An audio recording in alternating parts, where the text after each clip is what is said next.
The ocean breeze carried the faint scent of salt as I stepped onto the weathered shores of Rockport Island. I had heard whispers of a haunted lighthouse that stood atop the rugged cliffs, warning sailors of treacherous waters for centuries. My curiosity got the better of me, drawing me closer to the looming structure, an enigmatic silhouette against the twilight sky. As I approached the lighthouse, a chill ran down my spine, and an inexplicable feeling of foreboding settled in the pit of my stomach. Ignoring my instincts, I pushed open the creaking door and stepped inside, the musty air enveloping me like a shroud of the past. The interior was dimly lit, the flickering candles casting eerie shadows on the walls. A shiver raced through me, not from the cold, but from an unshakable sense that I was not alone. Despite my unease, I pressed forward, ascending the spiraling staircase that wound its way to the top of the lighthouse.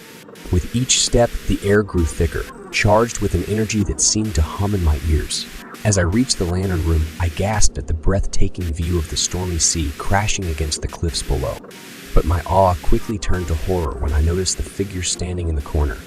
A woman cloaked in a tattered, pale gown. Her eyes bore into mine, haunted and pleading. Yet there was an intensity that sent a jolt of terror through me. I stammered, trying to speak, but my voice caught in my throat. The apparition took a step forward, her ghostly form flickering in the candlelight. "Who are you?" I managed to choke out finally. No words came from her, but I sensed a profound sadness emanating from her ethereal presence. As if guided by some unseen force, I took a step closer, drawn to her sorrow. The woman's gaze seemed to pierce through my soul, as if she wanted to tell me something urgent and long suppressed. Suddenly, the room darkened, and a violent gust of wind rattled the windows.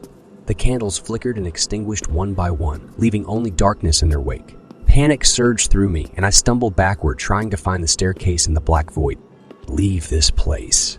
A chilling whisper echoed through the darkness, carrying with it a hint of anger and desperation.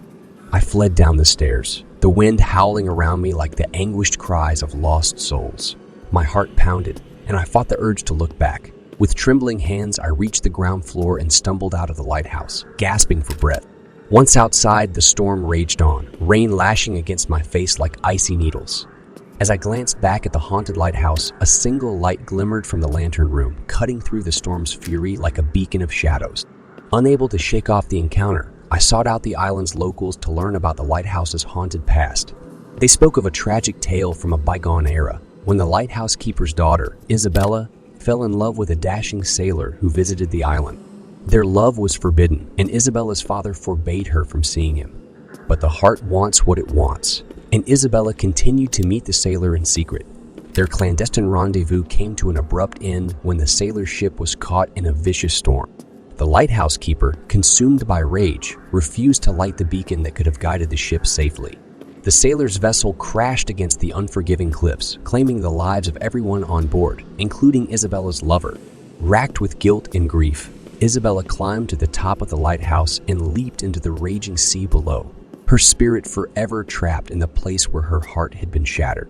The locals warned me to stay away from the lighthouse, cautioning that Isabella's restless spirit would not rest until she had found the redemption she sought. Despite their warnings, my curiosity was insatiable. I couldn't escape the pull of the haunted lighthouse and the enigmatic presence of Isabella. Night after night, I found myself returning to the lighthouse, drawn by an inexplicable force. Each time I ascended the stairs, the air grew thicker and the candles flickered wildly, as if trying to communicate with me. I began to research the lighthouse's history, delving into old archives and dusty tomes, hoping to find answers and perhaps a way to help Isabella find peace. One evening, as I reached the top of the lighthouse, I found myself face to face with Isabella once more. Her spirit seemed more transparent than before, fading like a dying ember. I reached out, my hand trembling, and she extended hers in return, her fingers nearly grazing mine. "Isabella," I whispered, "I want to help you find peace." Her eyes softened, and I felt a wave of sorrow wash over me, as if her pain had become my own. In that moment, I understood the depth of her anguish and the weight of her burden. With every visit, Isabella's presence grew stronger, and I began to communicate with her through a series of yes or no questions using the flickering candles. She revealed that her father's anger had trapped her spirit within the lighthouse, and she longed to be reunited with her lost love. Determined to help Isabella, I sought the advice of a local psychic who told me about a ritual that could help release her spirit from its earthly shackles. With newfound hope, I returned to the lighthouse, carrying a small chest filled with items representing Isabella's past. A faded love letter, a seashell from the storm that claimed her lover, and a silver locket. With the ritual prepared, I stood at the top of the lighthouse, surrounded by the flickering candles and the crashing waves below. The storm raged, but there was an undeniable sense of calmness as I spoke the words that would set Isabella free. I release you from the chains of the past. May you find peace and love in the afterlife. As the words left my lips, the candles flared, their light growing brighter than ever before. A soft glow enveloped Isabella's form, and a smile graced her ghostly features. "Thank you," she whispered, her voice like a gentle breeze. And then she was gone. The storm subsided, and a feeling of serenity washed over the lighthouse. I knew that Isabella had found the peace she sought, and I felt a profound sense of relief and closure. From that day on, the haunted lighthouse of Rockport Island remained a place of tranquility, no longer plagued by the tormented spirit of Isabella. The locals spoke of the mysterious disappearance of the ghostly apparition, but I kept my role in her release a secret, knowing that some things were better left unexplained.